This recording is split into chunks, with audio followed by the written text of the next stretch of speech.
Daniel and Laura, I think we're probably ready. The first one.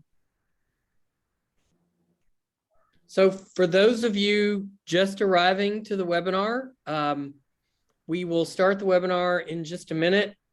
As it's become our tradition, first we're going to ask you 2 questions to sort of whet your appetite on the subject. So momentarily you will see the first question pop up on your screen, and we will ask you to express your views.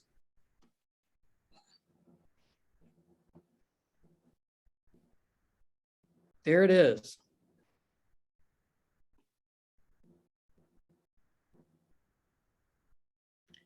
Everyone, please vote as soon as you arrive at the webinar and see the question, how you rate the Fannie Mae and Freddie Mac equitable housing finance plans on a scale of 1 to 5. And pretty soon we will show you what other people who arrived early and on time said, and we'll have one more poll question before we move on to the main part of our program.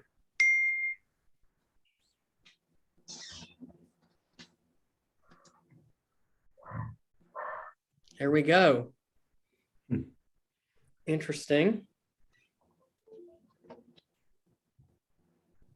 Looks like in general, people have a pretty good view about the plans, but looks like there's room for improvement. Okay, so why don't we ask our second poll question, and then we'll start the main program.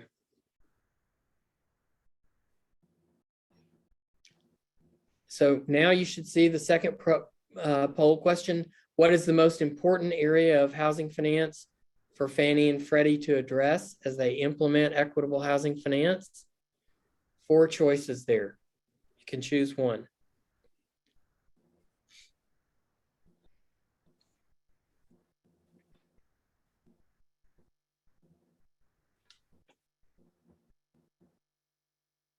And so for people who are just arriving at the webinar, this is the Equitable Housing Finance webinar. We are finishing up the second arrival poll question. If you quickly respond, you can get your views in, and then we'll start the remainder of the program.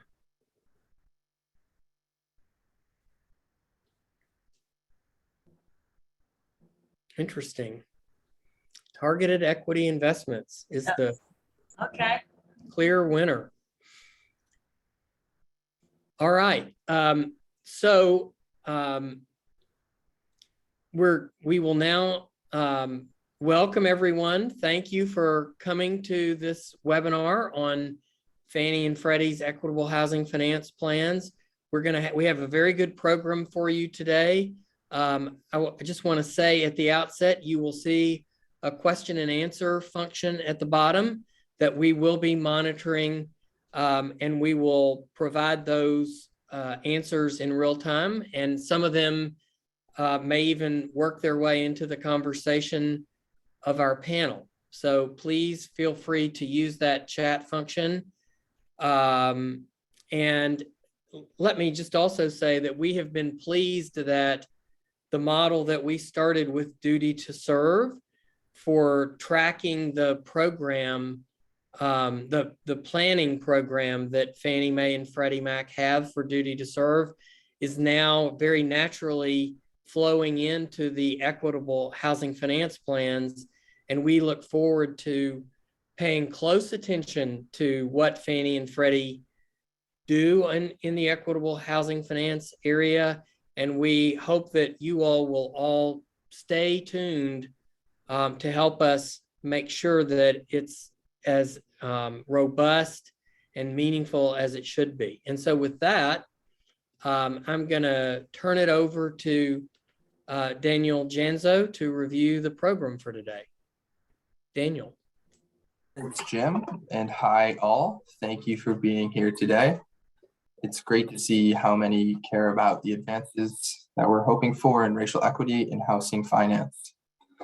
I'll now discuss the agenda for today's webinar. To start, I will quickly give an overview of equitable housing finance and the processes the government-sponsored entities, Fannie and Freddie, have taken in setting their equitable housing finance plans. Following that, the president of Lincoln Institute, Mac McCarthy, will host a conversation on racial equity with our panelists and open it up for questions. Our agenda will continue with some next steps for the Underserved Mortgage Markets Coalition and a final poll question.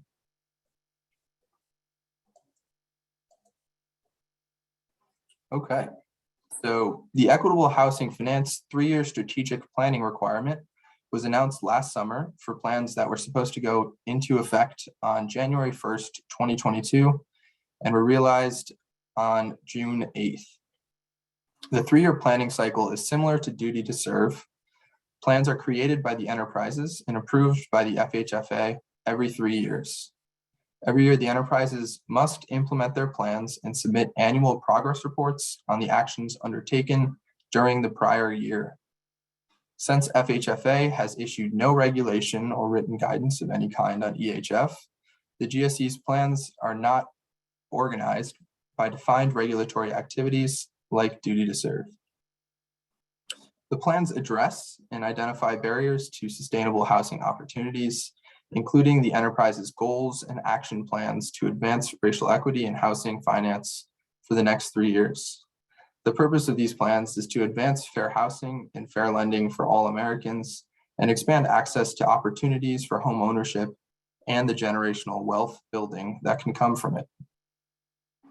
As described by an Urban Institute report released last fall, a more fruitful way of conceptualizing EHFP is as an overlay that blankets all aspects of GSE policies, processes, and practices, with the twin goals of rooting out vestiges of race-related inequity, such as appraisal bias, while taking bold but prudent steps to close the racial and ethnic homeownership gaps.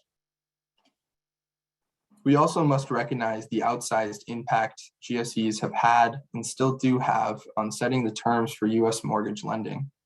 Fannie Mae and Freddie Mac are in the position to confront their past discriminatory policies and shape the future of equitable housing finance. I want to take a brief moment and address some of the current racial disparities in housing finance and help contextualize why these EHF plans are so crucial. So the gap in homeownership rates between white and Black Americans is not only higher than it was when housing discrimination was made illegal, but it's the highest it's been since 1890. Today, 72% of white households own their home, compared to 42% of Black households, 48% of Hispanic households, 51% of American Indian and Alaska Native households, and 58% of Asian American and Pacific Islander households.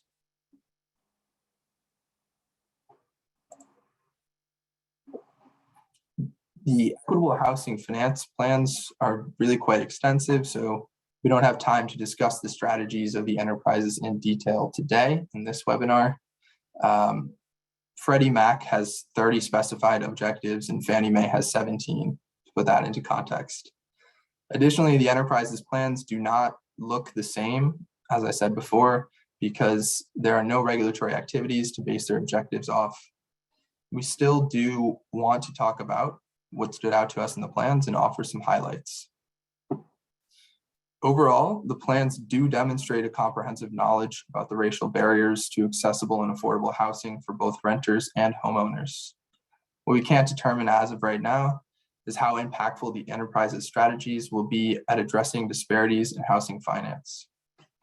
So to dive in a little bit, first, both Fannie Mae and Freddie Mac's plans invest heavily in the potential of special purpose credit programs, which can reduce rates of closing costs or provide low down payment loans for communities of colors.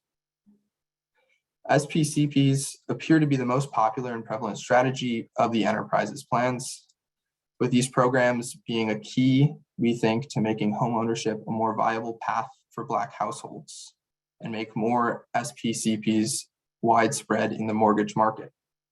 However, these plans have already had some minor pushback.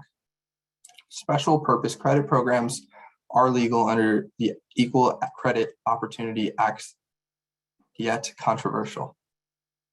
Second, both enterprises will be rolling out several pilot programs to improve loan servicing and opportunities to majority-minority neighborhoods. Pilots will be a key to determining how to best address obstacles for home ownership and wealth for Black households in future planning cycles. Third, both enterprises have specific loss mitigation strategies for promoting sustainable home ownership for minority households. The GSEs hope to see a reduction in default rates by improving counseling services, offering SPCPs, and funds for unexpected expenses a homeowner may face. Fourth, the GSEs recognize racial bias in the appraisal process that leads to valuation discrepancies for Black homeowners or homes in predominantly Black neighborhoods. The enterprises will start new initiatives and leverage data to lessen appraisal gaps. Fifth, the enterprises must also financially empower renters to make homeownership possible for them later on. Freddie Mac developed several objectives to preserve affordable rental housing and develop historically disinvested, red-lined neighborhoods. Fannie Mae did not take this approach. Lastly, both enterprises have committed to conducting research and sharing data about racial inequity in housing finance. Freddie Mac outlined 21 specific research projects for the planning cycle. Although it will be crucial to continue to monitor the progress and processes the EHF plans have brought forth and compare the enterprise's work, we still need to work to establish to stakeholders and policymakers why equitable housing finance is so important. That's why today we've invited a panel of esteemed speakers to discuss the significance of the racial homeownership gap and how to best eradicate it. With that being said, today we'll have 3 speakers who will be engaging in our panel. I will allow each speaker to describe their organization in greater depth after I've introduced all 3. So our first speaker today is Marietta Rodriguez, President and CEO of Neighborworks America. We'll also have Crystal Cornegay, the Executive Director of Mass Housing, and the discussion will be moderated by Mac McCarthy, President and CEO of the Lincoln Land Institute Policy. Thanks for being here, speakers, and with that, I will hand it over to you. Thanks, Daniel, and thank everybody for joining us. It's an auspicious time, an important moment, and I think it's high time that we actually started to do something meaningful to address the racial homeownership gap. It's been something that has been on, I think, everybody's radar screen for a long time, and I'm sure that it's been on the radar screen of Neighborworks and Mass Housing for a very long time. So I look forward to an interesting discussion. So I'm the president of the Lincoln Institute of Land Policy, and just so you know, land policy for us lies at the root of many, many things, including kind of the homeownership gap, because we know that land plays a crucial role in the cost of housing and the ability of us to provide housing in any number of ways. But land policy has also been kind of a major culprit in the way we organize ourselves spatially and our ability to exclude people of certain race, ethnicity from different neighborhoods. And this has been well borne out for about the last almost 100 years in land policy that we've seen direct and sometimes obnoxious efforts to exclude populations. And since in the last 50 years, of course, we've been working to kind of correct that ever since the Civil Rights Act, the Fair Housing Act, this Community Reinvestment Act. And hopefully this is just yet another arrow in our quiver to address both the homeownership gap and the wealth gap that is the yawning wealth gap that exists between minorities and people of non-minority status. So let me introduce both Marietta Rodriguez and Crystal Cornegay. They were talking now both from the national and the local level, and that's one of the things that we all know, that housing issues have to be addressed both nationally and locally, because almost all land policy issues are addressed locally, and almost all housing finance issues are addressed nationally. So I'm going to turn first to Marietta, and maybe you can introduce yourself and Neighborworks America for those who don't know about the great work that you and Neighborworks America do. Thanks, Mac. Hi, Crystal. It's my pleasure to be here. Thank you for including Neighborworks. For those of you that may not be familiar with us, Neighborworks America is a national nonprofit. We were created by Congress in the late 70s to help fight disinvestment in urban neighborhoods through a partnership model that was found in Pittsburgh, Pennsylvania, where business leaders, residents, and financial institutions and government officials came around one table to address the issues that those residents were facing about their inability to access capital to make home improvements to their home. And that model became the template for us to grow a national network of locally based independent nonprofits that focus on housing and community development related issues in each of their communities. That network is 247 strong today, and Neighborworks America supports that network through a variety of ways, including providing financing as well as capacity building, technical assistance, and training. We're also one of the largest trainers of the community development field writ large. Many people know us through our national training institutes. We also do regional trainings as well. But that's who we are, and we're really encouraged by today's conversation and can't wait to get to the meat of the matter. Thanks, Marietta. And so, Crystal, tell us a little bit about mass housing. Again, thanks for you guys having us both, Marietta. We kind of grew up a little bit in the same way, and excited to be here together with the Lincoln Institute and MAC and the attendees. Mass housing is the state's affordable housing bank, so to speak. Every state has a housing finance agency, of which mass housing is one of. Some states have ones at local levels, like New York City has an HFA and New York State has an HFA. And so we historically were started actually to help finance mixed income deals over time, and really focusing on both multifamily rental as well as homeownership. In Massachusetts, we have a very robust and sophisticated system for financing affordable rental.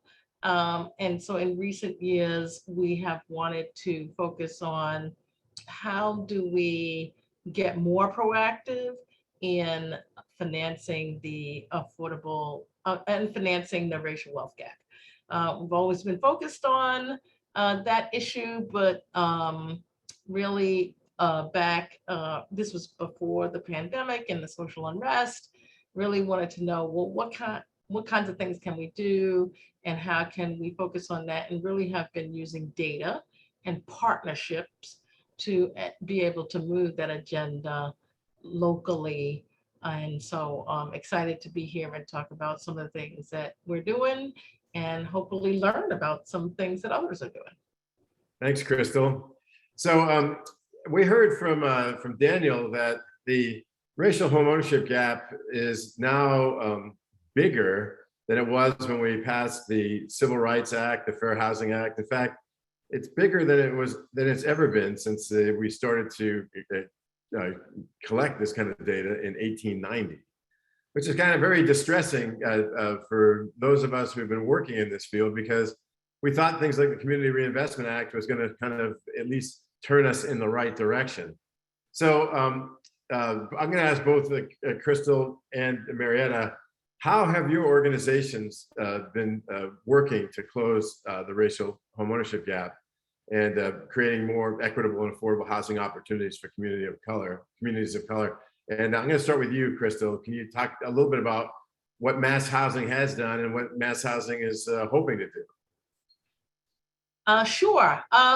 So I will say I hear from many of your contemporaries, Mac, that they feel the way that you feel. And I want to say to you that we wouldn't even be in a place where we could have this conversation if you hadn't done the work that you've done.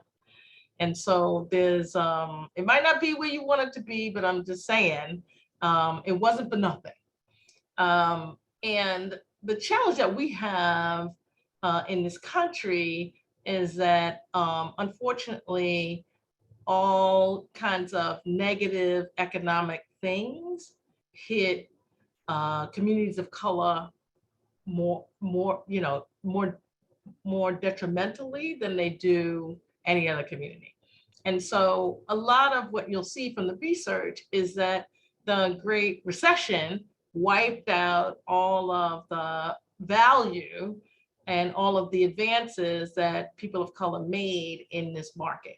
And they wiped it out so much. And then 10 years later, we had the pandemic. And so it's got like even worse. And so just like thinking about what that is and how we focus on that. So we looked at the data, right? And looked at things like, well, where are people of color buying? Because it's not like they're not buying. And we looked at the data and like, so what is actually, we're in a housing supply challenge across the country. But you know, it became aware, it occurred to us sooner, became more acute to us earlier. And so we looked at the things that we can do. And we also looked at what are the things that we are doing that we can help kind of enhance. And so one of it is marketing. So as a state, we have these state subsidized mortgage programs. And so who are we marketing? How are we talking to people? Where are people of color getting their information? And let's focus on that. The other of which is we started a down payment assistance program, right? And it's sort of like, and then we enhanced it in the communities where we saw people of color living, purchasing based on the data. And then finally, we did a supply program with the Baker-Polito administration. We got resources to do a supply program. And it's sort of like, okay, well, where are homes being built, right? And so what we discovered in doing that is like there were several communities in which there was affordable rental being built, but no kind of affordable home ownership opportunities were being built in that community. And so I would say we attack those things on those three fronts. That's great. And so Marietta, how has Neighborworks America been kind of working to address the racial equity problems? I would say we do several things, but I want to contextualize my comments by saying it's not just about promoting homeownership or promoting affordable rental and putting units or people in units. It's also about keeping them in those units on the back end, right? We have to think about both ends of that funnel when we think about this gap. And too often we slip into just the homeownership promotion or getting people in an affordable rental. But if we're losing those units on the back end, we're never getting out of this hole. But I tie back Neighborworks to our story of origin. It's in our organizational DNA. We were created to help bring investments to communities of color, low wealth communities.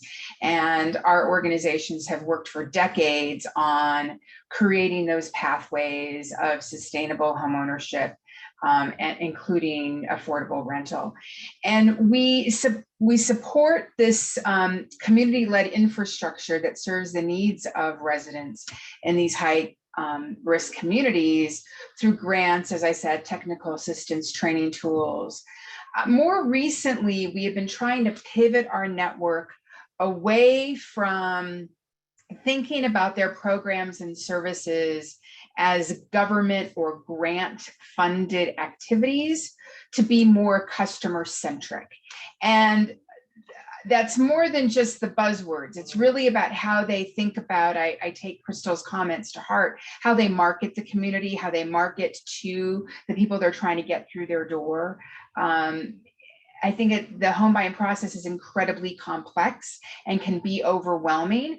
And very often a first person stop in home ownership is searching Zillow or Redfin or something on the web. And so how do we help nonprofits get in front of that train, work with realtors to be more customer centric and meet their customer where they are? We also really work hard to provide access to affordable mortgage products and programs, just like the ones Crystal spoke about, down payment assistance. For example, of the almost 55,000 homeowners created by the Neighborworks network since fiscal year 2020, 65% of those buyers receive down payment assistance. And down payment assistance is going to become much more critical as we see the affordability gap increase with raising interest rates. We also help organizations. We have 81 CDFIs in our network. Most of them use that CDFI designation to help with residential mortgage lending. So how do we position them to access windows of capital that others can't get to? The cabinet magnet funds were just announced last week. So how do we get folks and organizations to really compete for those funds? And then lastly, how do we set up peer exchange? What may be working in Montana could have some lessons for someone in Florida. And so the peer exchange is really, really important within the networks. We help facilitate that as well. So, you know, the GSEs, Fannie Mae and Freddie Mac, were actually kind of created to address problems that emerged as the housing finance system evolved since the Great Depression, right? The Fannie Mae in particular, when banks were kind of running out of capital to lend, they became kind of the secondary market, buying FHA mortgages off the bank's balance sheets to give them more money to lend to other borrowers. And then, of course, packaging them up and selling them as bonds. So we've counted on kind of the inventiveness and the innovation of Fannie Mae and Freddie Mac to kind of address problems in the housing finance system that is keeping the housing finance system from going to scale or improving the efficiencies. But when you think about the GSEs, how is it that they haven't been able to, at least so far, make any kind of meaningful dent in the racial homeownership gap? Or in many ways, there's been some claims that they've actually exacerbated it. So when you think of them, have they missed opportunities in the past, or have they just, what is it about the nature of the GSE model that you see that makes it both important for closing the gap and for one reason or another not actually having acted on it so far? I guess I'll start with you, Marietta. So because you're nodding, I think you might know. Well, I have some theories for sure. First of all, I want to reiterate what I said earlier. We need to look at both ends of the funnel. Those home buyers are putting in and those that are slipping out the other end. Are we resourcing both ends appropriately? I would say number two, I don't know if the GSEs have been as responsive to market conditions as they could have been, particularly in the last 18 months. I think the biggest lost opportunity was not refinancing as many higher interest rate loans when rates were low. The refi boom has already dried up. We've lost that opportunity, but I was looking at some data from the Philadelphia Federal Reserve, their Consumer Finance Institute, and they sampled 5 million owner-occupied FHA and GSE mortgages, and they found that between January of 2020 and October of 2020, only 6% of Black borrowers were refinanced, compared to 12% of white and 14% of Asian and 9% of Hispanic borrowers. And those who refinanced to a new 30-year mortgage saved $280 a month. That's real cushion for someone. And it's really sad to me that we lost that opportunity and that the GSEs didn't put more pressure on their lenders to try to get out in front of those borrowers that we knew were already feeling the pinch from the pandemic. As Crystal said, low wealth communities of color feel the economic distress the deepest and they're impacted first. they feel it the deepest, and they recover last because they're the last to get the investment. And so this information from the Fed also indicated that Black and Hispanic borrowers were much less likely to refinance their loans to take advantage of the falling interest rates for a variety of reasons. So some of it's an awareness and education, but we have to work in partnership with these institutions. And I just wish the GSEs were playing a little bit more of a leadership role here. So Crystal, I'm going to ask you that same question. What's in the GSE business model, or what could they have done, and what should they be doing now that they hadn't been doing in the past that would help you to do your job, right? I want to say, first of all, again, I just want to start with the GSEs were created for a reason, and they've done what they were created for, right? And so the challenge is that as times have changed, we haven't changed what their mission is, right? And so there are times in which they can drive the agenda around how much profit is okay, right? And so particularly at a time in a pandemic, it's like they got, what if, I'm not saying what if they just forgave all of the kind of back thing. They'd still have a lot of money and they still would have made a bunch of profit, but it's like the flexibility around the GSEs to be responsive and to understand that they're government-sponsored organizations, right? And so as a government-sponsored organization, there are times where you're supposed to be flexible around that, right? And so what I would love to be able to see is the flexibility around that. When, listen, I believe, as you both know, I work for a nonprofit. I think nonprofit is a status of what I do with the money I make.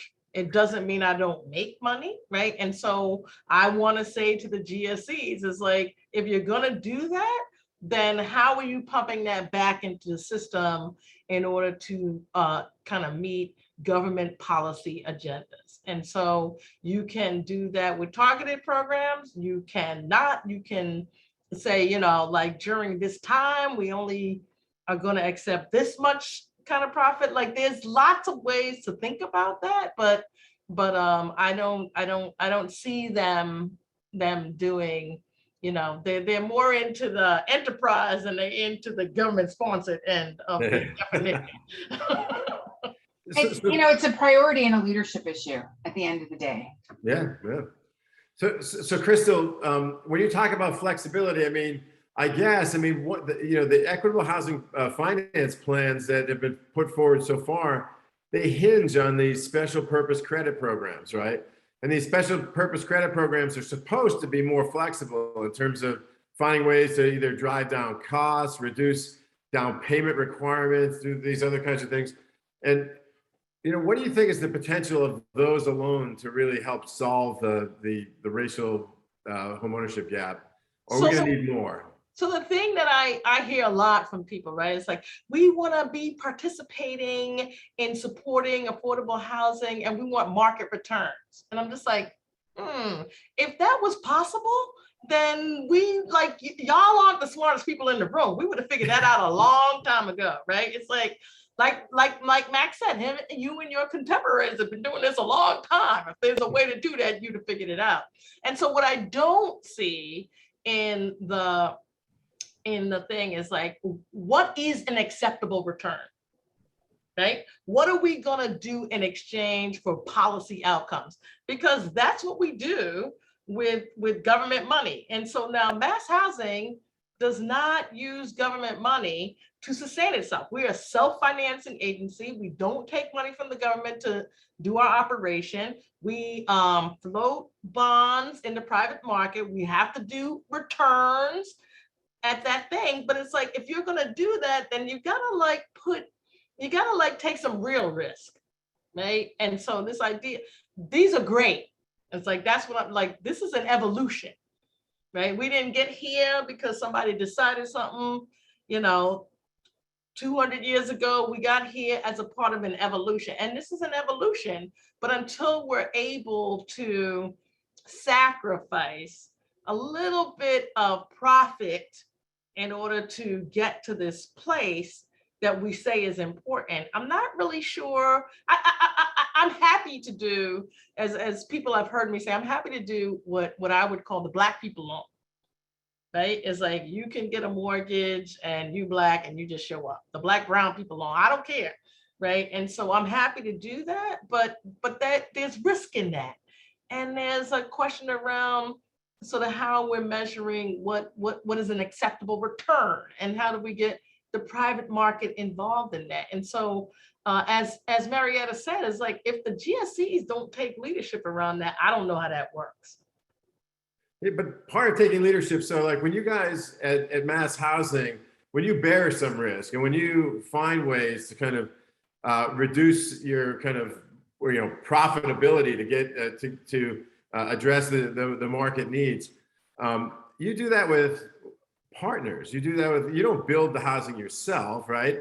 You don't you don't go out and train home buyers yourself. You do that through partnerships. And so I'm wondering if what the GSEs really need, they don't need just new mortgage products. They need new partners. They need to find other people in the world that are going to answer some of the other problems you have. So for example, Marietta brought up the idea that, we really missed the boat on refinancing people out of high cost mortgages for the last, 10 years. I mean, mortgage rates have been super, super low. And now, of course, they're hovering around 6%. And maybe that ship has sailed, but who would the GSEs have turned to, Marietta, to get more refis done? Well, certainly they have to work through their network of lenders, but I would say they would, reach out to people like Neighborworks. There are other housing intermediaries who have networks on the ground that are talking to people every day that can help reiterate and market to those borrowers. Most lenders would say they didn't miss the refi boom. What I would say is they missed the refi boom for communities of color and low wealth communities, the communities that we care most about, right? And perhaps the ones that are most vulnerable. And so obviously they can't, they couldn't get to them for some reason to make them aware of the opportunity. They have to work in partnership.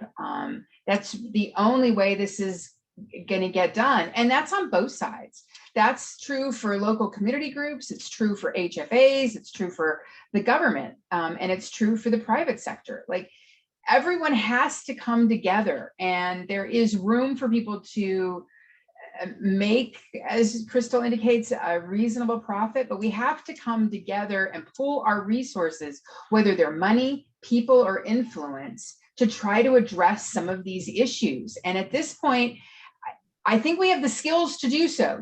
There's a lot of smart people working on this, but do we have the will? And I think that's the question that we really have to tug at.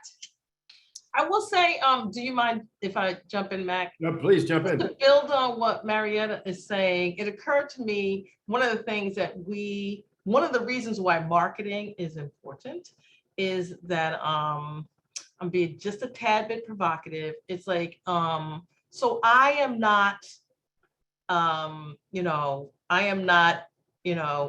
George McCarthy in dark skin, right? My whole experience is different. Who I talk to, how I move in the world is different.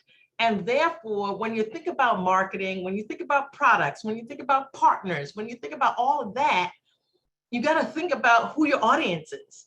And that may be really different than what you're used to. And so, and at a national level, it's hard. Marietta, I'm sure will tell you this. It's hard, right? Because what they do in Ohio is different than Kansas, is different than Illinois, is different than Massachusetts. And so when you're trying to develop a strategy that's about sort of helping people of color nationally, you got to understand that all Black people aren't the same. All Latin people aren't the same. All Native Americans aren't the same. And that's hard to do at a national level. So you need partners, and you need to be able to give them the flexibility to work as much flexibility as they need to serve the community they're trying to serve, without sort of like having, 10,000 different programs. And that's a hard balance. Yeah, but I can think of about 249 potential partners for the GSEs and the Neighborworks network, and another 50 or so housing finance agencies would be happy to work alongside the GSEs to get stuff done, right? 100%. I mean, part of what Crystal's saying is you have to know sort of your worth. The nonprofit's worth is not coming with the data. The GSEs have that data, right? So what are we bringing to the table, and how can we work together? Yeah, and it's what incentives are you putting out there to make sure that you're going to be attracting partners in the first place, right? I mean, if you really wanted to find ways to you get people to refinance when their refinance is in the money, you put a financial incentive on the table for people to go find people to refinance. And the thing is that the refinance market's a lucrative market for the GSEs and all the other lenders. It's not as if they don't make money during the refinancing. They just didn't really commit the will to actually get it done. And they really, really should have, right? But one of the things that I like struggle about intellectually and policy wise is this idea about first generation home buyers, right? Which I think is like, I ain't mad about it, totally should get behind it. But there's an inherent presumption that because I own a home, my son doesn't need help. As if I've had I've had 150 years of that to get here, right? And so there's a little bit of like, okay, so who are we talking about? Like, what are we trying to do? What is the actual goal? And what is, and who are we trying to, and who are we trying to target, right? And so people think, lower income, what does that mean? But again, when you're talking about people of color, it might be a lot of low income, but it might not be. And so how do we wrap ourselves around that and kind of like what that means? And so I think, so that's what I mean when I talk about flexibility, right? It's like, so maybe that means something different in New York than it means in Arizona. Like, I don't know. And so how do we have that kind of flexibility, and how do we have that partnership in terms of what you're describing, in which is just like, okay, you get X amount of a premium if you're going to do 80%. Well, it's just like, okay, well, like, if you're at 80% in Massachusetts, I don't know how you can afford, kind of like a doghouse, never mind like a first home. I'm being a little facetious. Yeah. I apologize. But, and so it's like, we gotta think about what that means. But even at the state level, Crystal, the markets are very different. In Massachusetts, you've got Boston, you've got Fall River, you have Fitchburg, you have Worcester and Springfield. Every one of those markets is different, and you're not going to be able to just make one blanket kind of program that's going to serve everybody in these varied markets. And that's just one state out of 50. And that's why you do desperately need, if you're going to meet the community where it is, you need a Sherpa, and the Sherpa has to be someone who knows that community, right? And that's one of the reasons why CDCs came into existence, because they knew the credit needs of the communities. They knew how to bring capital and where the capital could go in those communities. And we just need to begin to remember that we have to trust our local partners, because they can bring us the information we need. And of course, as Marietta points out, the national partners better bring the data back so we know what's going on, right? So I can hear my GSC friends and others saying, oh, that's well and good, Crystal and Marietta, but we need to work at scale. I mean, not everything can be so surgical. You're absolutely right. I would agree with that. So let's invest in the infrastructures that are there so that we can be nimble, but still get you scale on a regional and national basis. That's not a reason not to do something. And I will say, Marietta, like Marietta and I were both at a program that Max supported when he was in a previous job. What we learned was like both and, right? And so stop this thing where it's like, there's this like, thing where it's like, you got to do this or that. Why can't you operate at scale and do this other thing? You can actually do both. You're the GSE. Yeah. You're the cornerstone of the country's housing financing system. It's like, I don't understand why you can't do both. So let's do a shameless plug for Achieving Excellence, which I still say is one of the best capacity building programs in the nonprofit world I've ever seen. So it's definitely something that you've definitely benefited from, right, Crystal? Yeah. Yep, both Crystal and I were in Achieving Excellence 5 together. Ah, great. So let's think about trends for a minute, because one of the things that both of you have pointed out is that one of the challenges we have is a housing supply problem. But one of the other things that we've been noticing as a trend is that there's a lot of institutional capital going into the housing market, buying up the very houses that we would be wanting to sell to first-time home buyers and people of color, households of color. So what the heck is going on there? And what can we do about it? And what should the GSEs do about it? I love that, right? It's like, so all of us in the room here have spent like 20 years fighting about it. And now it's like an asset class where it's just like, I'm just like, wait, what happened? And so it's kind of amazing, particularly in the multifamily space, but in big urban markets in the multifamily space, and then in the single family space and these kind of less urban markets, and that's okay. And in the same way, the GSEs, we're talking about flexibility, right? You can have flexibility around kind of who the GSEs are dealing with and how they deal with that, right? And again, right, it's like you got to create a different, I shouldn't say different, but you've got to evolve the housing finance system from where it was as it was created to solve certain issues to what it is today. And I understand working in the government, I've learned is not as easy as it looks from outside, but that doesn't mean, as Marietta said, we shouldn't try. We got to keep moving forward there. Hey, look, we're short almost $6 million homes on a good day, right? And that's just driving up home prices, and that gap is getting bigger and bigger. So it's not only about how do we facilitate more buyers of color, but how do we also facilitate the development finance. I will tell you, I mean, a lot of the Neighborworks organizations work as developers, both on the multifamily rental side as well as the single family.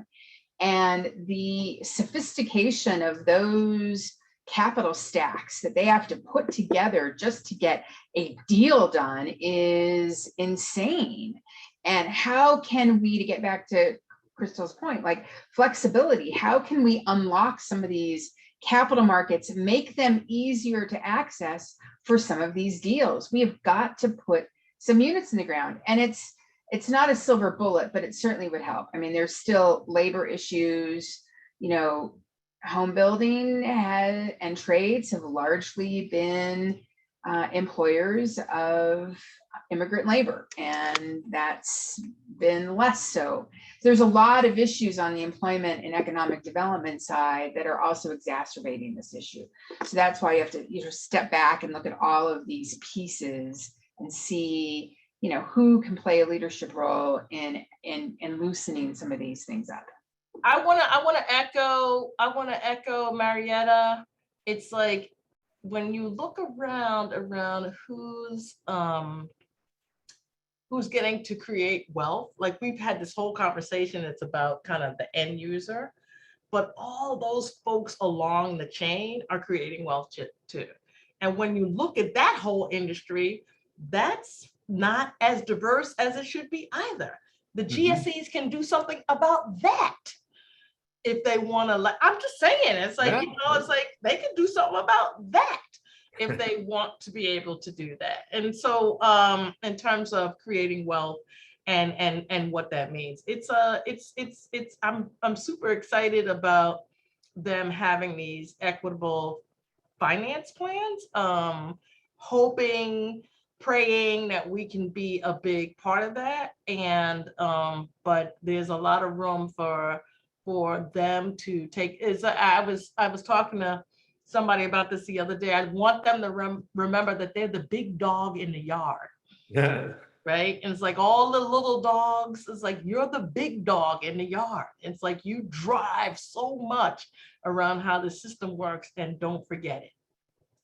So I have one provocative question from actually one of my students, Lark Lowe, who's asking, and this is interesting because we're anticipating some backlash to these equitable housing finance programs. And for those of us who can stand to read the editorial page in the Wall Street Journal, we've already seen it just last week. They said some very bad things about the equitable housing finance plans. But so, what do you think? What can we do to kind of insulate ourselves from the backlash? If we say, wait a minute, this is affirmative action in finance markets, and right now we've got a case already claiming discrimination in the forgiveness of loans for Black farmers, right? So what can be done to kind of at least be prepared for the backlash you're going to get from people who are saying, this is not legal, this is affirmative action in finance markets, and that's not American, right? So this is Jim. Sorry, I hate to break in. We've had such a great discussion. I need to ask you all to please answer this question briefly, and then this will be the last one because we have a couple of other things we have to finish up. Who's going to take that one first? I'm happy to jump in, and then Krista will do a little bit of cleanup here. I would say, look, the gaps in home ownership and the inequities that exist in this country today have been exacerbated by policies and business practices, and in some cases laws, over many decades. And it's going to take a while and some real will to undo this. Is this affirmative action in the finance? Maybe, but here's the thing: you can't show me a middle class or a high wealth community that doesn't want to have their trash picked up on time, that doesn't want to have gardeners garden and manicure their lawns, who doesn't want a painter to come in and paint their homes, or have teachers or have firefighters. That's who we're talking about, that need to have a place to call home in communities. And when you break it down and say these are just people like you who want to have a safe, decent home for them and their families, I don't know how anyone could morally argue against that. I'm all about the moral argument, but I'm going to take a business argument. How are you going to lock out, right, X% of people in your economy and think that your economy is going to grow? Right? I just like, that's all I'm saying. It's like, if you figure out how to do that, if you think that you can tell a bunch of people that you can only earn X, but everybody else can earn Y, and think that that's not going to lead to some detriment to the national economy, then I don't understand how to have this conversation. Never mind the moral thing. I'm all about the economy, right? Because we need to be thinking about that holistically. All right, Jim. What a great way to end a super discussion. Thank you all so much. So we weren't able to get to all the questions. We answered some of them in the chat, but Michael Boknovic from Center for Community Progress asked one. So what are we going to do to collectively make progress? And actually that leads naturally to my colleague Riley, who's going to talk about how we are going to track Fannie and Freddie's progress on equitable housing finance plans through our Underserved Mortgage Markets Coalition. So Riley, take it away. All right, thank you, Jim. So I also just want to take some time to thank the panelists for their great discussion and sharing their expertise with us. And if we didn't get to your question, hopefully after the webinar, we can follow up with email to answer your question. And so, yeah, at this point in the presentation, we're shifting gears, discussing how Lincoln and the Underserved Mortgage Markets Coalition are going to track the progress of the Equitable Housing Finance plans. And there are many members on the call today who aren't official members of UMC, but this information is still valuable to know, as there will be opportunity for you to participate as well. So the UMC approach to equitable housing finance is going to be three-pronged.